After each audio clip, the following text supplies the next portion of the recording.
Back to our top story this morning, the Speaker's showdown up on Capitol Hill as Mike Johnson tries to hang on to the gavel. Will he be able to keep his defections to just one? That's all he can afford to lose at this point. President-elect Donald Trump just said this to CNN. I think the Speaker will do very well. He's a fine man. He's a very fine individual. He's religious. He's smart. He's strong. This is according to the President-elect. Everybody likes him. Everybody respects him. With me now is Larry Sabato. He's the director of the Center for Politics at the University of Virginia. Larry, I guess a couple of questions, if I can ask them both at the same time. What is your take on whether Mike Johnson is going to hang on to his job as Speaker? But I think, one of the other more interesting questions here is this involvement of Donald Trump in the 11th hour right before they take this vote.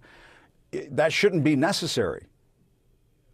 It certainly should not be necessary, although there is a near tie in the House of Representatives between the two parties, and that's what makes this a special circumstance. But you would think an incoming president could quietly let certain members know of his views, wouldn't even have to post, wouldn't have to go on Truth Social, and that would be enough. And particularly an incumbent speaker who, while he has upset some people at some times, which speaker doesn't? He hasn't been terribly controversial as some prior Republican speakers have been. So it is remarkable, and Trump has had to weigh in over and over and over again using capital that I'm sure he would rather spend on his first proposals. But, Jim, what's really revealing, and I do think Johnson will get it in the end because of a lack of alternatives. Look at the other leadership members. They've all got enemies. So, who, of course, they don't need a speaker from Congress. They could get someone outside Congress, but I don't think Jesus Christ is available, and he's pretty liberal if you read his words. So they're stuck with him, and most of them are reasonably satisfied with him. But what this really tells us is it's going to be a massive struggle for Trump and the new administration to get lots of things passed and quickly. They have factions just like the Democrats do. And you could argue that the Republican factions right now, since they've had so much victory, are tougher and more quarrelsome than the Democratic factions. Right. And I mean, John Boehner used to have an old line that went something along the lines of if ifs and buts were candy and nuts, what a wonderful world this would be.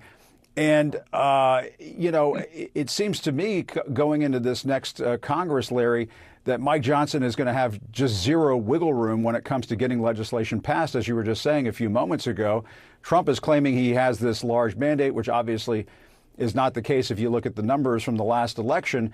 But if he wants to get an ambitious agenda passed through the Congress, it's going to have to go through that House of Representatives. And there just doesn't seem to be a lot of room there to get big pieces of legislation passed that, adhere to the MAGA agenda.